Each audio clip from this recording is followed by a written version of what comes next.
Alors Samuel Masson, votre point de vue est extrêmement intéressant parce que vous êtes recruteur précisément pour les entreprises du digital. Première question, est-ce qu'elles trouvent, parce qu'on sait qu'il y a une grande pénurie hein, sur le plan national, en PACA, est-ce que la pénurie existe également? La pénurie est la même en PACA que dans d'autres régions. On a la chance de travailler sur des comptes également parisiens, un peu partout en France. C'est une réalité.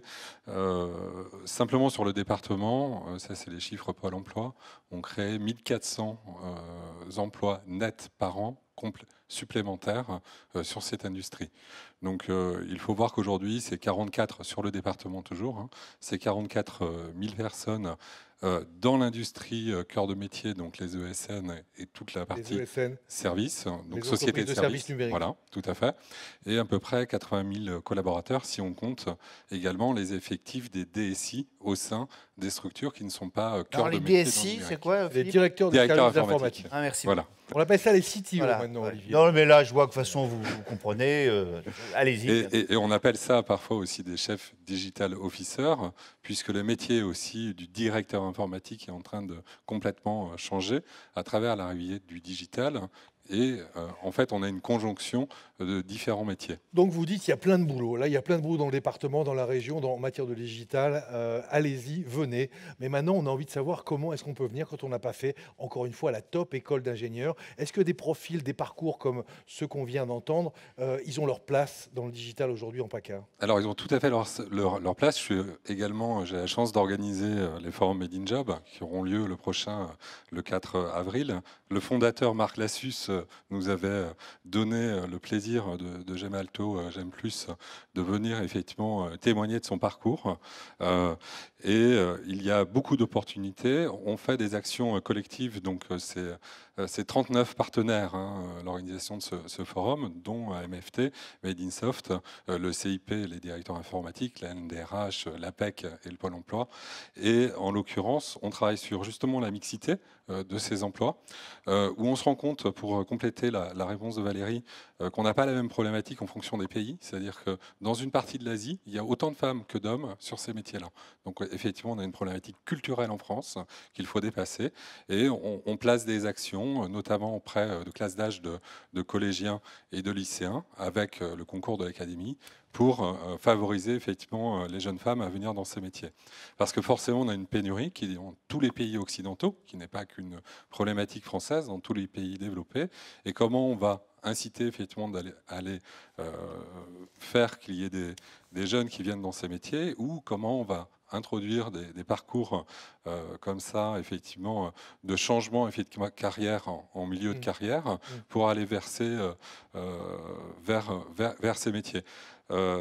Et là, on a une dizaine d'écoles, effectivement, sur Marseille, qui permettent de faire des formations courtes de 6 à 8 mois.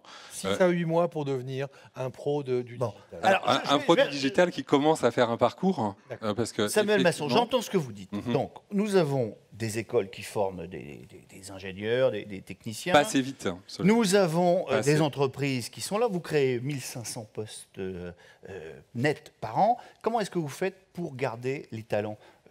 Parce que les mecs, ils partent à Paris, ou alors ils partent à l'étranger. Non, ils partent pas à Paris. Quand on est jeune diplômé, on est dans les locaux de Kedge, hein, donc on peut le dire, une partie, effectivement, va C'est pas pour travailler ça que je suis sur le territoire. provocateur. Et par contre, ils vont forcément avoir envie de revenir sur le territoire. On a beaucoup de retours. Alors, vous l'entendez à mon accent, je ne suis pas forcément né sur ce territoire. Ça fait 25 ans que j'ai la chance d'y être. Et c'est assez facile d'attirer effectivement des talents sur un territoire qui est ultra dynamique. On sait que les critères de choix des collaborateurs ont changé ces dernières années. Non, mais attendez, est-ce que là, on n'est pas dans le village des bisounours, Franck Gourlaouen? On a vraiment... Il y a un souci pour retenir quand même les meilleurs, non, dans ce pays? Dans ce pays. Oui, dans ce pays. Non, mais je veux dire, il n'y a pas Cap, il y a la France. Hein, attendez. Oui, il y a la France. Voilà. Non, non, je pense qu'il y a différentes. Enfin, il faut savoir offrir, surtout à la nouvelle génération, assez rapidement, même au début de leur carrière, un vrai intérêt dans leur travail et de les faire évoluer très vite dans l'entreprise. Donc ça passe aussi bien par de la mobilité aussi géographique, puisqu'on offre des postes à l'étranger chez Gemalto, et on adore former, exposer nos jeunes étudiants sur des centres R&D en dehors de France. Et après, il faut leur offrir une autre mobilité en termes d'organisation, donc avoir une surface qui permet, dans l'entreprise, qui permet de faire bouger des collaborateurs d'un environnement payment, par exemple sur le digital, vers un environnement mobile. Et donc, on a la chance, entre autres chez Gemalto, d'avoir... D'être capable de faire ça. Donc ce problème, il existe. Oui.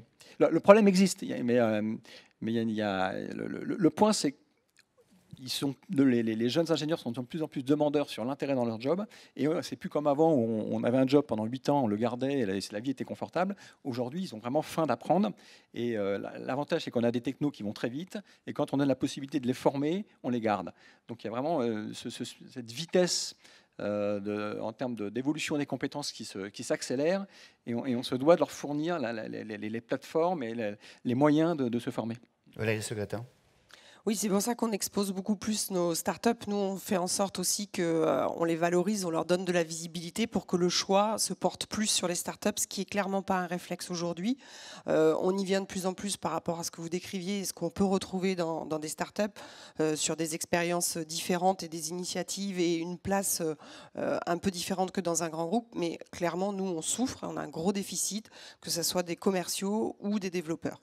Justement, concrètement, de qui vous avez besoin aujourd'hui pour faire fructifier vos aventures dans cet écosystème des startups marseillaises? Alors, sur l'environnement numérique, évidemment, des développeurs. Hein, tout à l'heure, on l'évoquait, avec des technologies qui évoluent très, très vite. Donc, il y a des degrés de rareté sur les technologies développées, sur le niveau de senior aussi, de seniorité. Oui. Donc, ça, on a un gros déficit. Et notamment, là, pour le coup, on est en concurrence avec des très belles entreprises qui aspirent clairement les talents en priorité. Donc on essaye de créer des réflexes liés à la start-up. C'est plus compliqué, même si les choses bougent énormément, et notamment en valorisant, en ayant des start-up qui soient très visibles et très compétentes, on peut les attirer. Et le deuxième point, c'est que il faut qu'on arrive à vendre tous les produits que ces start-up peuvent générer. C'est des commerciaux, ça. Et voilà. Et aujourd'hui, on est vraiment en pénurie car on produit moins de commerciaux à proprement dit, hein, de dire voilà, aujourd'hui j'ai un produit, il faut que j'aille sur le marché, et il faut que le choix de la start-up n'est pas évident sur ces formations-là. Alors Samuel Masson, puis Franck Gourlaouen qui veut réagir, mais et rapidement parce que... Moi j'ai une vision qui est très transverse parce que j'ai des clients où ils sont 2 et des clients où ils sont plusieurs milliers de collaborateurs. Et en fait ça correspond aussi à des choix professionnels et des individus différents. C'est ça qu'il faut voir. Bien évidemment sur la rétention des talents, le fait, le bonheur au travail. Et d'ailleurs on va sortir un livre blanc, c'est un ouvrage collectif sur l'emploi et le digital qui va sortir fin février, début mars. Ça y est, tout est écrit, où il y a tout un chapitre effectivement consacré à la qualité de vie au travail et à ce type de réflexion.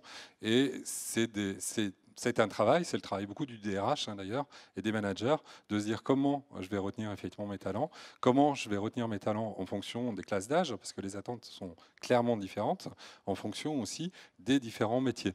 Je suis d'accord sur la pénurie, tout à fait, des développeurs et des commerciaux, mais on rencontre des candidats qui vont préférer travailler dans les startups ou qui vont préférer travailler chez Gemalto. On espère bien.